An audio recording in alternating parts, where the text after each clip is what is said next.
If you've got a comment or a question for us, here's where to write. soloparenting@CynthiaMacGregor.com.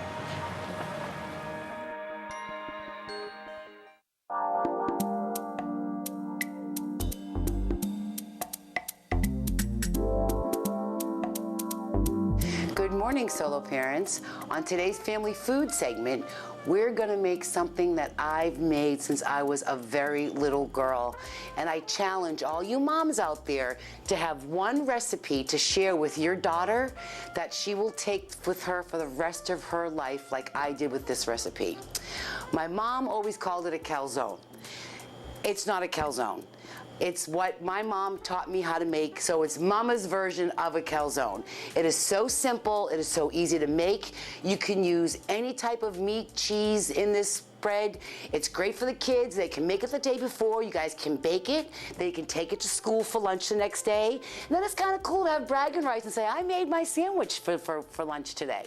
So, okay, let's get started. This is a dough. This is my dough. You can get this dough at Publix, at any local grocery store that you need that has the dough. This happens to be a pound, so I'm gonna cut it in half because a half a pound is more than enough for one calzone.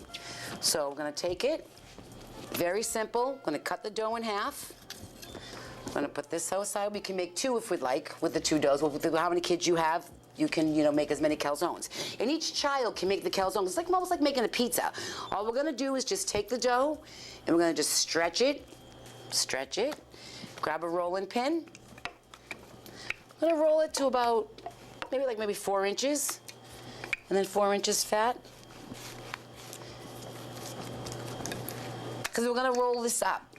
That's why calzone is usually a half fold, but we roll this up, so maybe you'd call it a stromboli. I don't know, just don't call me late for dinner.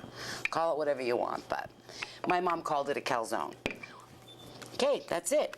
Stretch this out, stretch this out. Growing up at Christmas time, if I didn't make this every year for everyone to take home, I was in the doghouse. I had to make a vegetable for my sister, I had to make a vegetable mushroom for my sister-in-law, and of course all the men wanted the meat ones.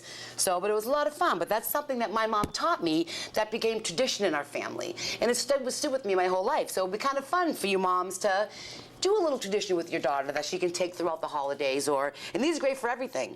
My husband will call up and I'll take one out of the refrigerator, cut it up, and you have a beautiful platter.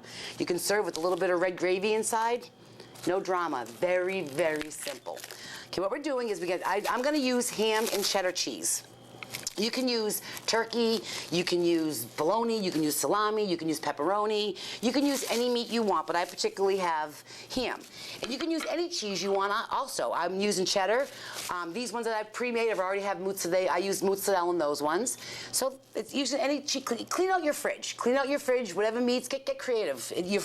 My grandmother would stuff and fry everything. So if it was in the fridge, it was going into a loaf of bread or it was going into the fryer. All right. So all you do is we're going to take our ham, just simply put it in the middle of the dough. The juice from the ham, I like to keep that because it adds a little bit more flavor to the ham. You don't want to overstuff it because when you overstuff it, it oozes all over in the oven, and then you got a mess, and then the bread pops and it's a drag. So you don't want to overstuff it. You want to be able to roll it nice and easy. Okay, then we're going to put just the cheddar cheese right in the middle. 1, 2, 3. Not a problem. Now this is a really good size. And if it gets a little bit too close, you can just take the bread and just stuff it. The dough is very, very flexible. Okay, then I always put a little bit of my fairy dust on. You don't have to. I like to because with me, everything needs fairy dust because everything needs magic, and this is my magic. So I'll put a little like parsley and dry basil. Little bit of nutmeg, just a little. And of course garlic. Who doesn't love garlic? And a little bit of sea salt. Perfect. All you're gonna do is you're gonna take the end and you're gonna roll the whole end over and then squeeze. And we're doing that so the edges don't squeeze out on you. Take the other end, because after many years of making it, the edges are squeezed, I finally figured it out. So that's what you have right now, and all we're gonna do is just roll it.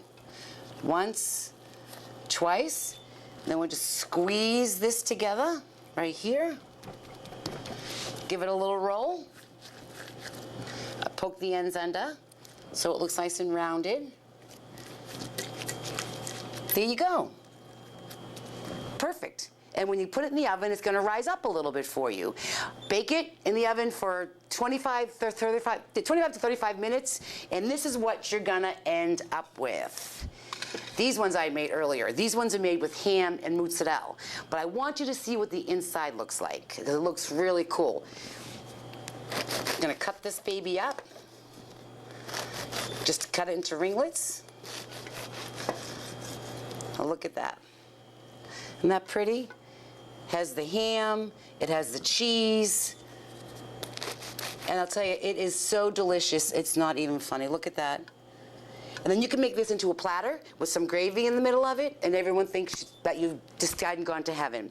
And like I said, these would be great for the kids to take to school. Look at this size, it's perfect. Cut it in half. You don't have to slice it. I slice it just if I'm going to do a party platter, or my husband will take it to work just like this. Cut it in half. No drama, it's delicious. And it's such a simple thing to make. With the kids, they're gonna have a blast. Like I said, do something special with your daughter. Share that one little secret, fun, special thing that she can carry on her life forever. That'll always be a part of your heart like I did with mine. All right, you guys, we'll see you next time. Ciao, ciao for now.